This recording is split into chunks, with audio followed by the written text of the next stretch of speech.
Ahoy, ladies and gentlemen, welcome. What's the date? It's the 3rd of February, 2024. Huzzah! It's the BBC Spews Live. What are we going to talk about? Well, probably blokes melting women's faces off for fun. It's a very British tradition. It's up there with maypole dancing and fox hunting. First things first, who's in the chat? Let's have a look. Wow, 200 already. They must have took me off the naughty list. Zardos is in, Alan Lloyd, Packer, Mark McCoy, Tic Tac, Che Wilson, Willie. Not in cards anymore. Trevor Rapley, Ragnar's in as always. Thank you for moderating. Mr. Myrtle, Jeff Wedden, Cole Waters, Durston Kunst. That's a good name. Gianna, Stevie Ray, Old Mega Pylord, Arsal, Richie Eric, Karen, Megs and Denise. And that'll do you all. Bright, you can't all get a name check when there's 200 odd people in here, can you? I get more people on these streams than many left-wing news organisations manage to get tuning in nowadays, don't I? Let me just move my mic a little bit. There we go.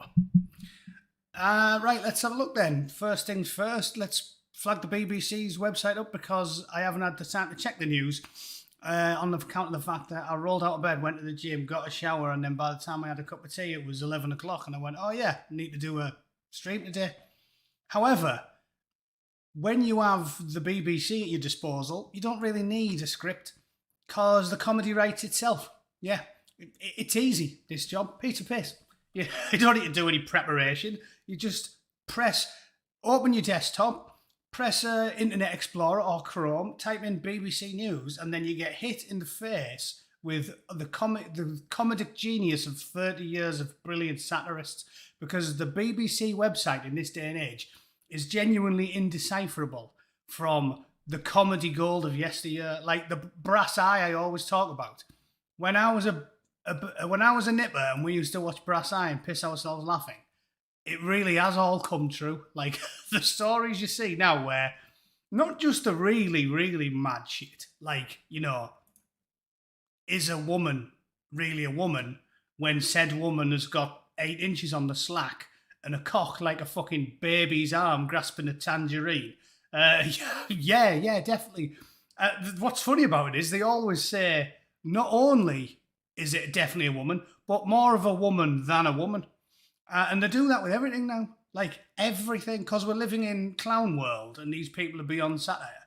They say it about almost everything, if you remember.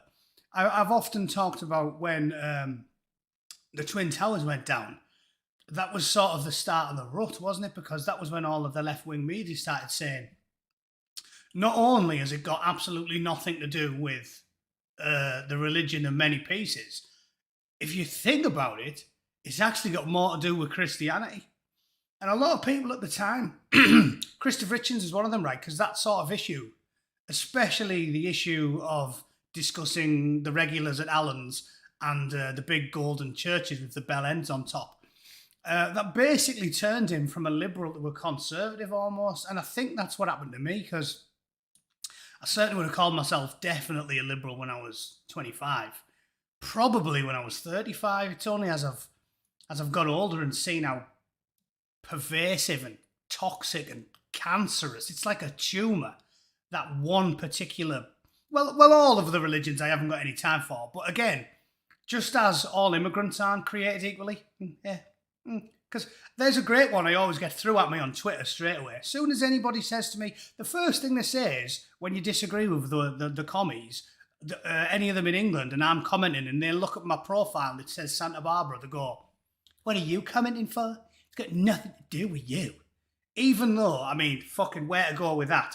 First of all, British lefties have not shut up about Trump and Bush and Cheney and Rumsfeld and everything America's done for fucking decades. So, yet more repugnant punch in the face hypocrisy. But the first thing they say is, what's it got to do with you living in Santa Barbara? It's got nothing to do with you. Fuck Trump. Fuck Trump. Because they can't not be hypocritical. These fucking shit for brains lefties. It's impossible for them to not be hypocritical. So the first thing they always open with is, it's got nothing to do with you. You're an American. Fuck Trump. It's got nothing to do with you. Orange man bad. And when I say, hang on, I wasn't born and raised in the shittest town in England and then joined the military and served for 10 years and then invaded Iraq and Afghanistan. I went to both twice because they were both nicer than fucking Middlesbrough. And then when I got out in my 30s, worked for the city and done my part in England until I was like 35 years old. And then I finally moved to America. Not really because of you cunts, but I'll just say it to them to annoy them. Predominantly it's because of my missus. But yeah. And then I finally moved to America and you guys go, oh yeah, what you doing talking about British politics? Got nothing to do with you. These are the same people who, when I remember gobbing off at one of them about how much of a drain these people are on the NHS, and someone actually said to me with a straight face, because we were having like quite a lengthy argument on Twitter, and he's like, oh well, if you break your leg when you go over to see your dad and you come out the pub pissed, you'll expect to be treated by the NHS. You're a drain. I was like, really? Paid taxes. I literally never had a day on the door. I paid taxes from the age of 16. I worked from as soon as I left school till I left. And when I left the military, I lived off my savings until I found a job. And that took me all of about a month. When I actually started looking for work, it literally took me about a month. And that was that. And then they'll say to me, fucking hell, you're a drain on our resources. It's like, am I? Really? Some bloke rocks up in the back of a fucking tomato wagon or paddles over in a rusty bathtub, and he's not a drain on your resources, but a bloke who's pulled his pudding out since he was fucking 16 and then hypothetically breaks his leg in a fictional scenario, oh, he's a drain on our resources. Fucking these people. I can rant about them all day long because they're off the tits. Like, look, there isn't a single issue I can't start talking about where they're not completely off their fucking box.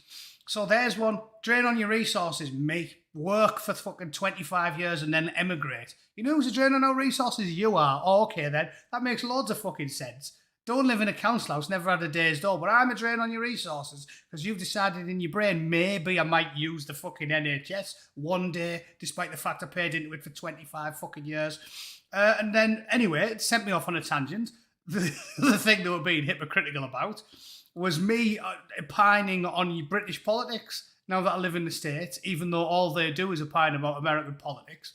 And it's the same with every issue. They are completely removed from reality with a hypocrisy that staggers me. And as I keep saying, how can it not make you hate them? I think of all the traits that humans possess, the one thing that makes us most angry has got to be hypocrisy, hasn't it? There's something very special about hypocrisy, like lying, cheating, stealing, robbing, raping. Everything base makes you angry, what people do.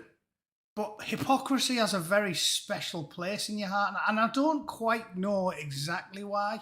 But I think of every trait, that's the one that irritates you the most, isn't it? It's probably because it's like all of those things rolled into one, isn't it? Like it's definitely lying, but it's worse than lying. When someone says, "Don't dare do that," and then they're doing it, it's like it really, really makes you hate them.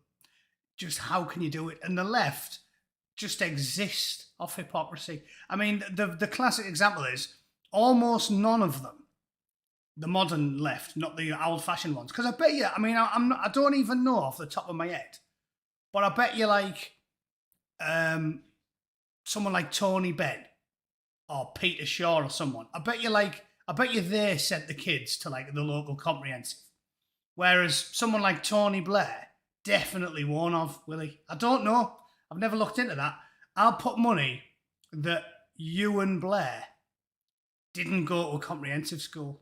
Just putting that out there. I do remember that he got backdoored into Harvard or some of the Ivy League universities, because of course he did. But I don't know about his secondary schooling.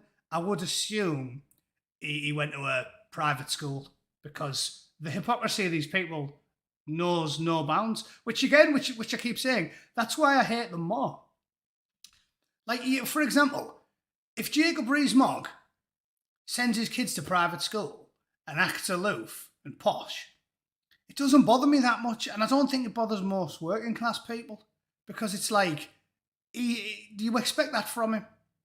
I dislike hypocritical middle class arseholes who pretend to speak for the working class far more than I dislike posh people. Which is ironic, isn't it? And I suppose that's the real difference between actual working class people like me and middle class arseholes who read The Guardian. Because I would assume conservative leaning working class people don't really care that much about posh people.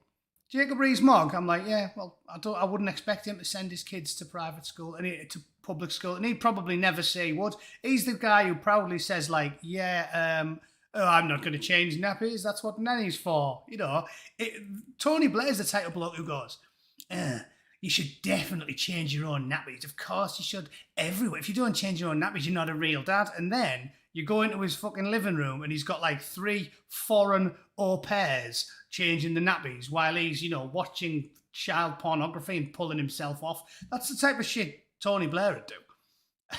Like hypocrisy on acid. So I really don't care that much about fucking posh people. I hate hypocrisy from Labour and SNP and Lib Dem arseholes. Tories, which is, I've always had this argument whenever I've argued with socialists from Borough, because a lot of them vote Labour. Getting fucked by a posh wanker like David Cameron isn't as bad as getting fucked by someone who sells himself as a working class hero. David Cameron's a posh bastard. Everybody knows it. He's distantly related to the royalty. David Cameron's never really tried to pretend he's working class, has he? He did a little bit of shit going like, oh yeah, you know, hug a hoodie type of thing. But he never tried to pretend he wasn't posh. You know, never. The way he talks, he never denied going to eat. The fucking Labour arseholes will be like, oh yeah, nothing worse than this. Oh, give me some of that. Like, they're just fucking awful. So the staggering hypocrisy of the left knows no bounds. And on all of these issues, Owen Jones is the gold standard in staggering, mind-melting hypocrisy. Like, Owen Jones is the king of it. There's nobody more hypocritical than Owen Jones. The Baptist preachers of the 90s and the 80s who used to go on unhinged rants about gay people and then get caught, dug up a rent boy in a sleazy motel, they're nowhere near as hypocritical as Owen Jones. Nowhere fucking near. It's impossible. A Baptist preacher who shouts from the pulpit about how all gay people are going to hell because it's a worse sin than murder, and then getting caught sniffing cocaine off a rent boy's arsehole is nowhere near as hypocritical as Owen fucking Jones. The stuff he says about people and then just does himself all the time fucking baffles me. And the jamming of the square pegs through the round holes. Owen Jones went on with a straight face and said, Hamas didn't rape anyone, right? When there was a video of them dancing on a naked woman's corpse. And I just thought, well, what do you think they undressed them for? Just for a laugh. Like, when after they're dead, they shoot them while they're fully clothed, and then they take the time to take them all the clothes off, and then put them on the back of a van. Makes loads of sense, that, doesn't it? Or that picture of the lass getting stuck in the back of the van, who had a strange amount of claret around the genital area. What do they think they'd been doing there? Just, what? She fell down the stairs and just bounced off her fanny lips all the way to the bottom. It's that, like she went, whoops, and then contorted her legs over her head and just slammed a fucking gusset on the bottom of every step. Like, these people are completely off the tits. Benjamin, yeah, I hate that bloke. I hate him. What a wanker. How shit's GB News? Again, right. They all keep making the same mistakes, don't they? People that pay attention, like I've been saying it for at least 5 years, right? The Conservatives are absolute morons in Europe. They call themselves Conservatives and then they spend the whole time spitting in the base's face because they're trying to impress the woke, which you just sit there going like, but why though? They will always hate you. It's like pandering to Alan's lot. There's no group of people more intransigent than religious zealots. Just think of this. If pray that there's a Conservative, at least party member or councillor or anything, someone who might whisper in someone's ear and say, "Are you having a fucking laugh?" Because what genuinely baffles me is, we all know that there's nothing more intransigent than a fucking religious zealot. And everybody knows that two groups that cling to it it means more to them than life itself. And they tell us it all the time like a mantra. We love death more than you love life, right? It's all the regulars at Allen's, right? And the walk. It's a religion. It's a religion in all but name. You know it and I know it. They have high priests, they have fucking the 10 Commandments, they have original sin, they have doctrines. Every single adherent of the woke religion agrees on every single point. It's what I keep telling you. That's why there's no point talking to these people, because they don't have a personality. I have. You know, there's people in there who are new to the channel who might be conservative and think, "Oh, Bootneck's a conservative, so we've got a lot in common." Well, I agree with abortion. I agree with euthanasia. I agree with gambling and drinking and drugs and fucking vice. There's plenty of things I disagree with conservatives on. But, you know, I like to talk about it with them. And sometimes they make a good point and I go, "Yeah, fair enough, I haven't got a good answer to that." You know, there's fluidity in your beliefs. And I'm sure everyone in the chat, there's things we would actually disagree on. But the woke religion, on every single major topic, you know what they think. You know what they think on everything. We know what they think about gay marriage. We know what they think about LGBTQ+I. We know what they think about putting up the flags everywhere. We know what they think about trans kids. We know what they think. We know what every single one of them thinks about a controversial issue, like should we tell an 11-year-old, "Yeah, you can be whatever gender you want, fuck it, take some puberty blockers." We know what they all think about it. We don't need to talk to them individually. We know what they think about climate change. We know what they think about taxing and spending. We know they think police should be replaced with social workers. We know they think everything's a social construct. If you play football with them and you score a goal, your goal is a social construct. That's what they think. We know what they think about absolutely everything. So what's the point in talking to them? This is why I like everybody else. Centre left, centre right, right wing as fuck, libertarian, Republican, old school conservatives. There's lots of interesting people. But none of them are woke. None of them. Because they're fucking maniacs. And those two groups are a religion, right? Obviously, Alan's lads are, because they just admit they are. And the woke lot are, because you can see if you've got eyeballs. And yet, they've spent the last 10 years pandering to those two groups who will never, ever, ever change their mind. So why? What are you doing it for? Do you know what I mean? Think about it. That famous story about Jefferson going over to meet the Barbary pirates and saying, "Why do you kidnap and enslave our sailors when we've never had any conflict with you? Why do you treat us this way when we've got nothing to do with the British? Why are you taking this out on us?" And they said, "Because you're dirty, stinking Kafirs and you're barbarians and you don't follow our religion and it commands us to enslave and rape and do as we will with you. That's why we do it." He at least had the common sense to go, "Oh, really? Wow. I suppose I'd better send a navy over and twat you then." But our lot, these shit for brains that we have, they tell us the same exact stuff all the time. There's really famous, go on YouTube, you can find some really well-attended sermons by these prophets in these fucking big golden bell end churches in Luton and London and Birmingham and Bradford. And there's hundreds of them there.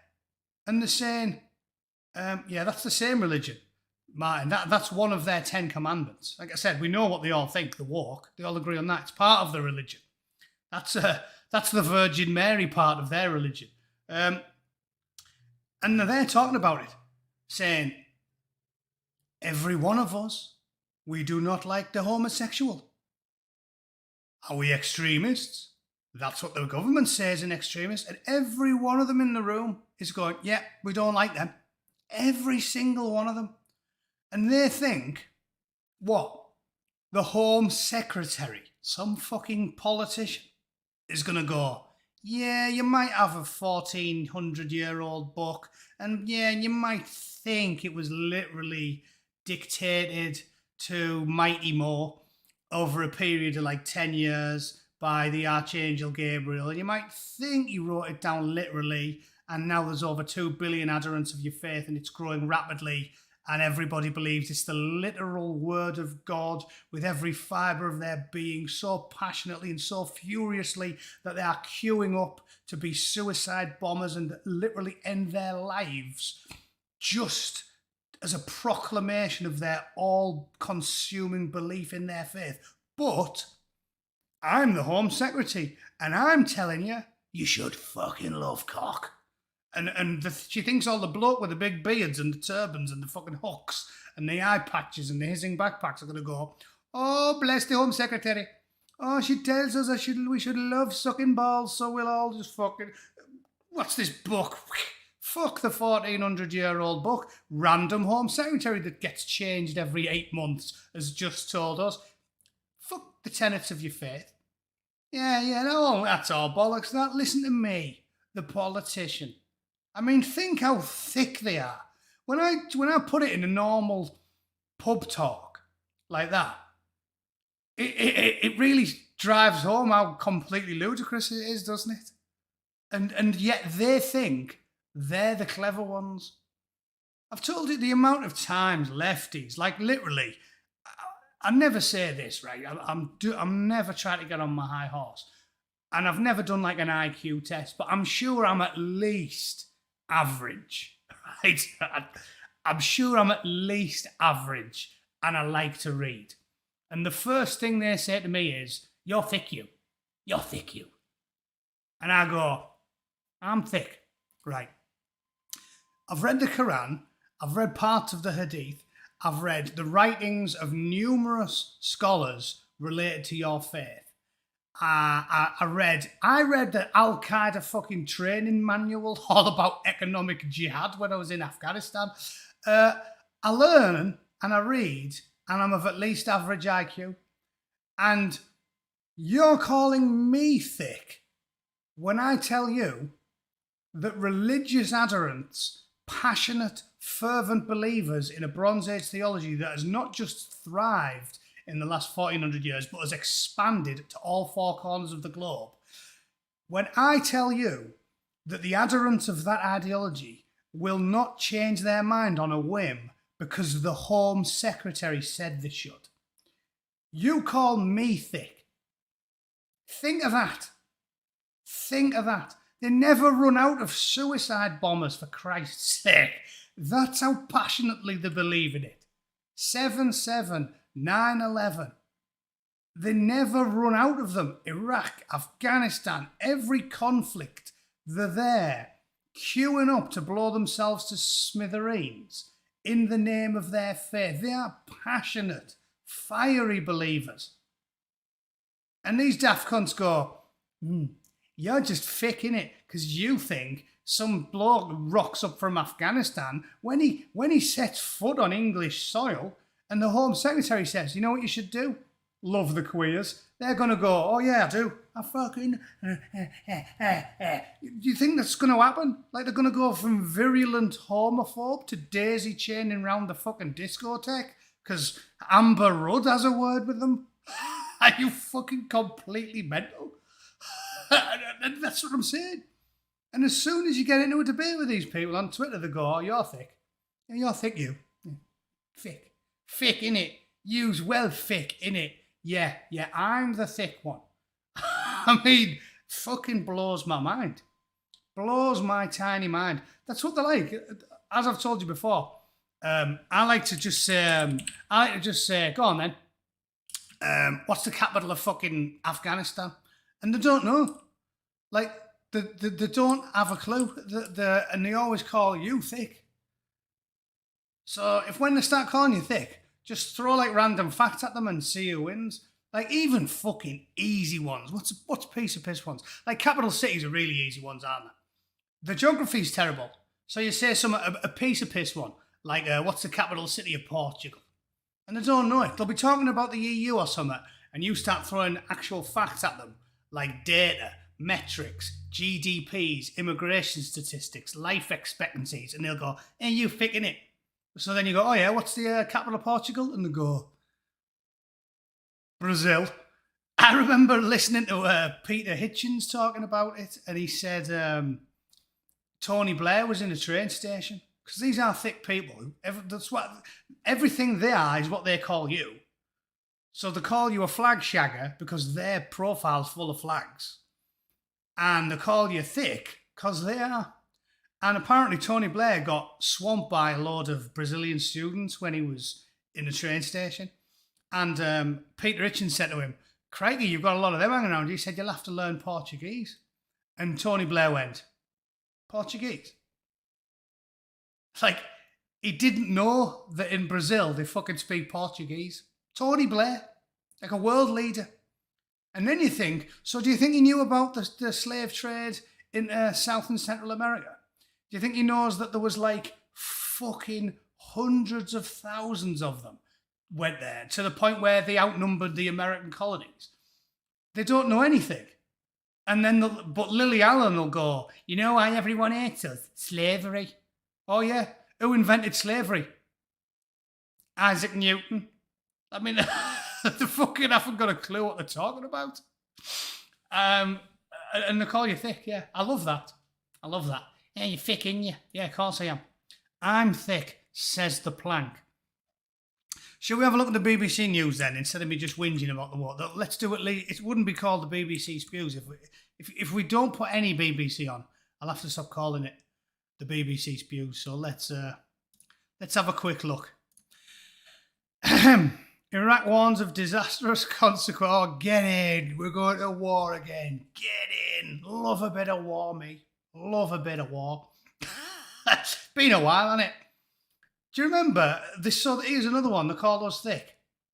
When we were saying vote for Trump, because the 4 years he was in, for all of his failings, he was a foreign policy savant, wasn't he? That's what I've said about him.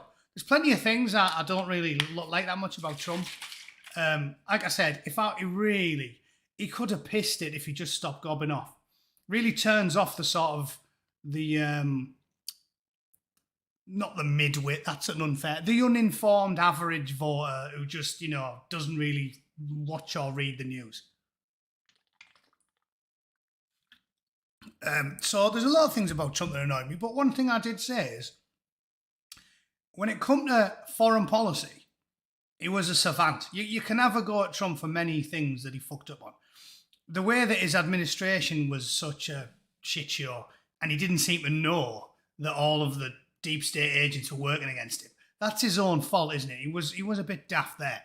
Like, you knew that little testicle-headed twat Fauci was going to fuck him from the beginning. Anyone with a room temperature IQ knew that Brennan and Clapper and Comey and Fauci and all these twats who were tied to the state were going to fuck him. Sean Spicer and all these other ones who turned on him. So you can slag him off for plenty. But the one thing no one can deny, unless they just want to outright deny reality, is foreign policy. He was a savant. He was a fucking genius. Matt and Lisa have been members for 3 months. Well done. I shall buy you a chocolate frog next time I'm in Australia. Although, Freddo's probably about 25 pence now, aren't they? I'm showing my age. Anyway, Matt and Lisa have been a member for 3 months. You should join too, and you can jump in the WhatsApp group with me. Trump, wrong execution of the right plan. Yeah, well, it was a sloppy execution.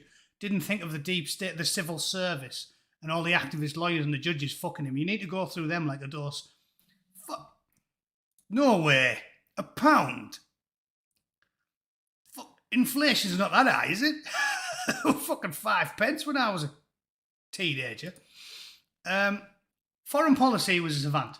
And anyone who says otherwise doesn't know what they're talking about. Fuck me, you lot are shocking. It sounds like my chat is as bad with the price of groceries as me nana was. So we've had 30 pence, 50 pence, 35, 40. So basically, we've had every increment of 5 pences from a pound down. You useless bunch of twats. Fuck me, 25, 40. What? Can someone take me a photo of a Freddo and just send me on Twitter? Because I need to know. Anyway, on foreign policy, he was a fucking genius, right? No new wars. The best we got out of him was bombing Syria, a tiny amount, and you know it's because he felt like he had to throw them a bone, so he was as resistant as he could possibly be. And it was something like 60 cruise missiles into Syria, and that was it. Because that was another one that people like me instantly went, why would he do that? And all of the clever people started going, ooh, you're conspiracy theorist, ooh, false flag. It was like, false flag. Just think of this rationally. The Syrians know that they can't stand against an international coalition. And they know there's only a couple of red lines. And one of the red lines is using chemical weapons. And when he's winning and everything's going smoothly for him, for no reason, he decides to drop chemical weapons on a bunch of women and kids. And when we go, is it not feasible that maybe one of our allies did that in order to facilitate our war against them? Everyone went, fucking hell, crazy talk. It's like, really? Crazy talk after the last 10 years? Crazy talk? Like maybe people making viruses in a fucking laboratory in China? Crazy talk like that? Crazy talk like them demanding that everybody stays on house arrest for a few years and then the big pharma companies pay off all the government ministers to force everybody to get vaccines against their will. Crazy talk like that? Any of those sound crazy? Crazy talk like Dr. David Kelly having a lifelong pathological fear of needles and then injecting himself to death. Is that crazy? Is it? Because the one thing I've learned from the last fucking 10 years is maybe it's time to stop calling everybody who's constantly right crazy. Just put it out there. Just put it out there. 10 years ago, I would have agreed with you. But a wise man faces the mirror and changes his mind. 10 years ago, I told you my mate John Witt, the crazy conspiracy theorist. Now I'm texting him saying, you're fucking right, mate. I'm holding my hands up. I spent like age 18 through 35, I was arguing with him in the pub saying, you're just a crazy conspiracy theorist, don't know what you're talking about. And now I'm like, fuck me, he was right again. Always right. They're right all the time. So if they're right all the time, you have to change your mind and go, you know what? Fuck it. Yeah, I'm man enough to admit I was wrong.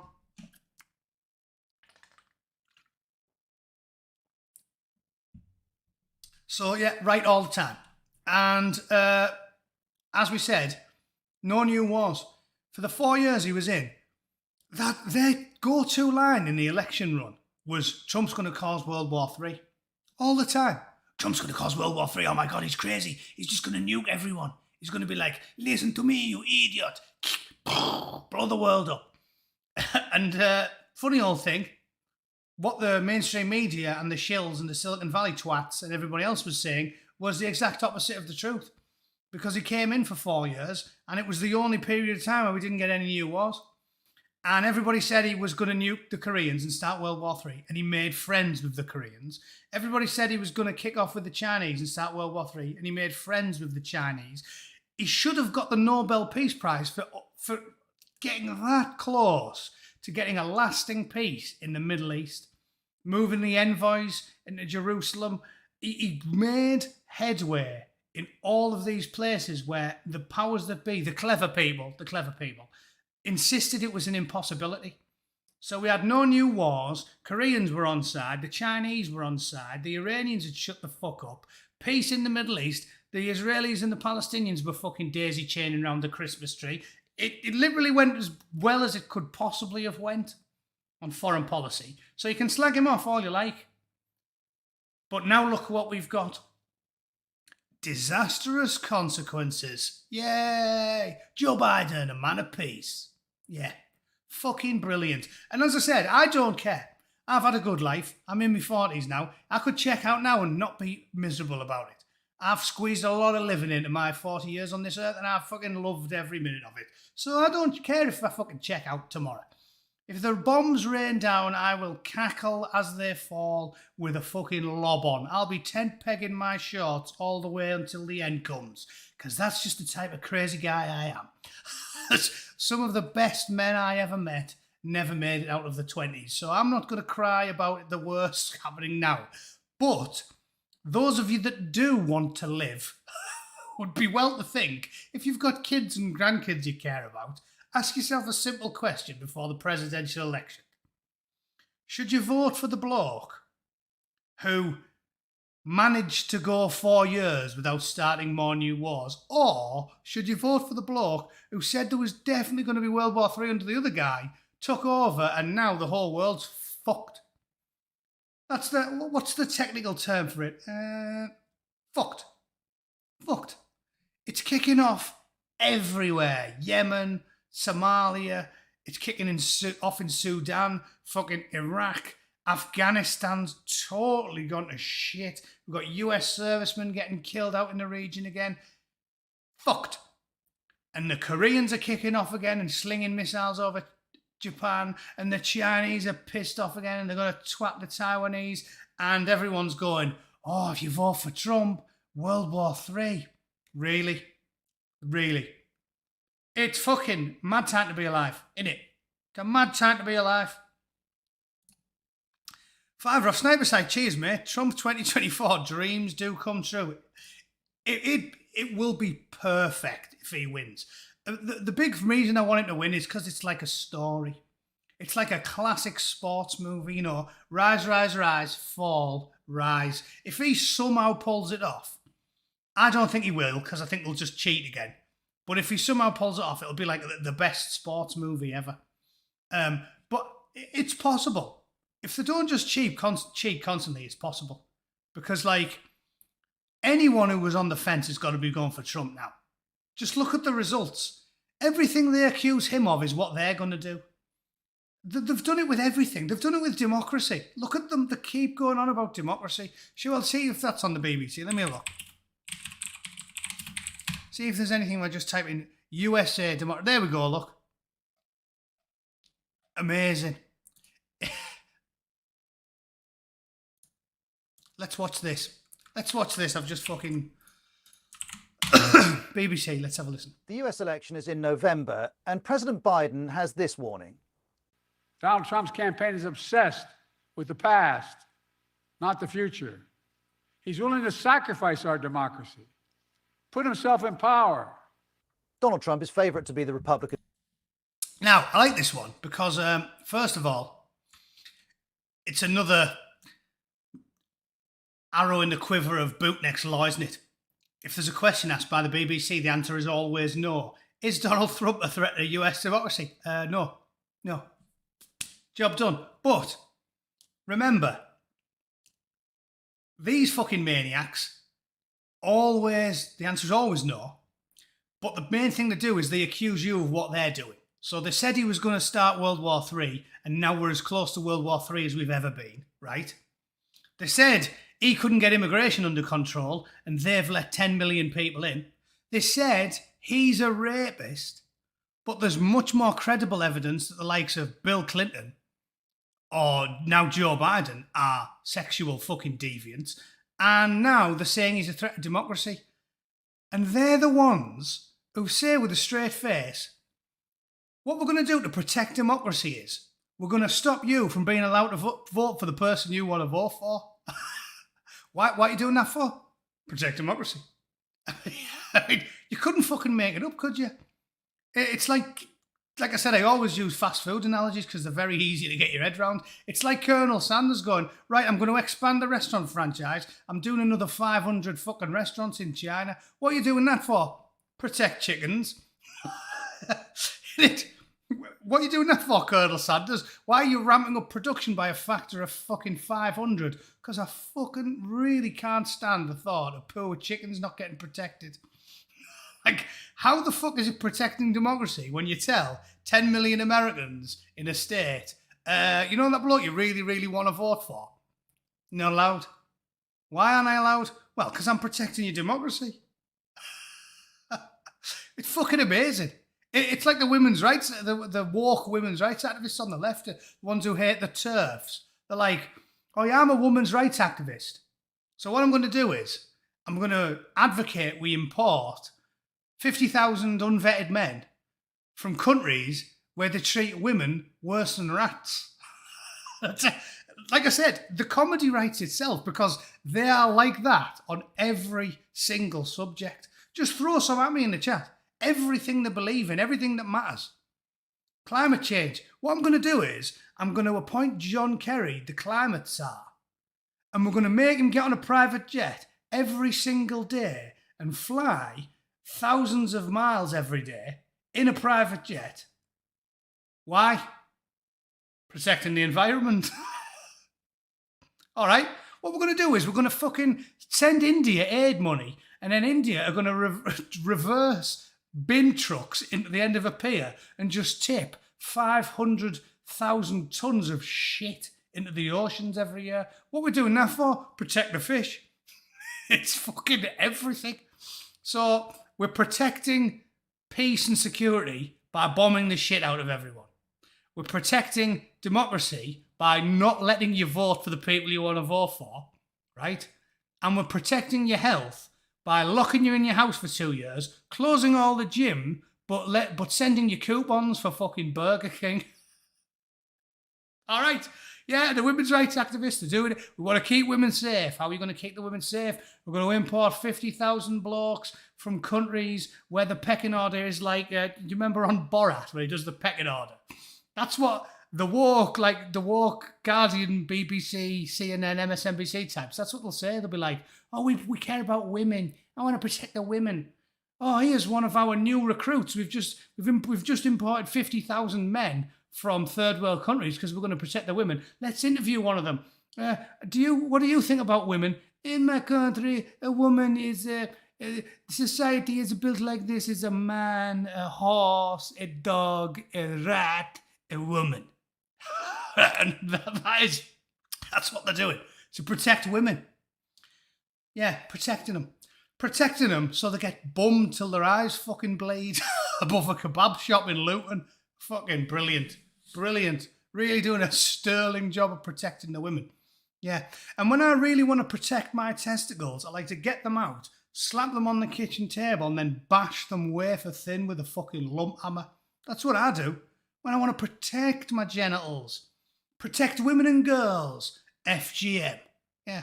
Protect the schoolgirls by hacking the fucking fanny lips to bits with a broken bottle. See what I'm saying? I could do this all day. Any topic you want to pick, they're on the fucking arse of it. Not just the arse of it, they are flip it up on its head, upside down, no sense at all.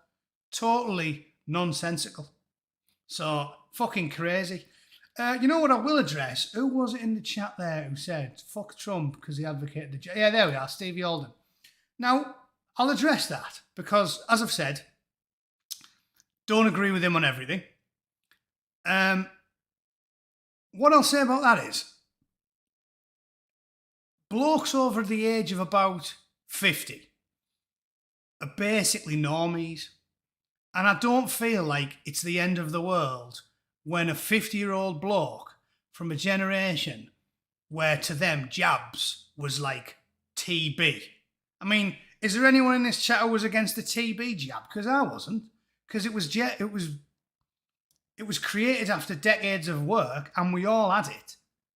And we're all doing sound, right? Everyone got the TB jab when I was in school. Fine, didn't do shit. No ill effects. Tetanus, TB, polio. And old blokes, almost to a man, when they hear jab, they think of that. Because all my fucking heroes in the world these days basically advocated for the jab. So I don't think you can massively hold it against him. He was wrong. And everyone knows what I thought about all this because fucking hell, I think I really got into my channel when I was locked in the house. That was when I really started ranting about it. Basically, I'm a clever bastard because I pitched my tent in Peter Hitchens' garden like a month before the lockdown. Like he was that early. And he was right about it all. But even he didn't say, don't go anywhere near a jab. Because old blokes, they're still thinking of when the world was sane, when jabs worked. So I don't think that should be a reason to haul Trump over the coals and say, nah, he's not our guy. The other point I would make is, and you all know, I'm not an ideologue. I bounce around left, right, centre. I make my own mind up. I try to be a critical thinker. And at the end of the day, I'm a cynical pessimist. I don't think you should throw the baby out with the bathwater just because you might disagree on a couple of issues. A good example is reform. They keep putting the fucking foot in their mouths, but I'd still advocate voting for them. I mean, what else are you going to do? You can have all the principles in the world you like, but you're not going to get anywhere if you don't go for someone. You've got to be pessimistic and realistic. And it's like, what else are you going to do in England? Like, there's nothing. There's no point in voting for the Conservatives because they are red. They're just blue Labour. So, Trump, was he right about everything? No. But not the end of the world, as far as I'm concerned. I mean, you know what I mean? You can't have everything from a candidate. I wish he was cleverer. He is a bit scatty, isn't he? And he's funny when he speaks, but he's definitely not quick and concise and direct. There's a lot of failings the bloke's got, but definitely better than any alternative currently on option in the United States by far and away. And hopefully this time around, he's learned that the civil servants and the activist judges and the lawyers and everybody else is out to fuck him, and he's gonna. He didn't say that, by the way, Stephen. That he did not say that. That is one of the many propagandist lies that he did not say. Inject yourself with bleach. He said something pretty stupid, but he didn't say inject yourself with bleach. And he didn't say white supremacists are very fine people, and he didn't cause an insurrection. And he always told them peacefully protest. Like, there's dozens of shit that he got right. He did not say, inject yourself with bleach. It was one of the many things they've misquoted him on. Scott Adams done a great list of all the things that they misquoted Trump on. Because they always do it. It's half a story. The very fine people hoax is a full-on hoax. He said, and I'm fucking almost quoting him because I've watched the video so many times. He said, trying to be presidential in a rare moment, we need to come together, and there's so much disunity, and it's very bad for our country, you know, he talks. There's very fine people on both sides of this protest.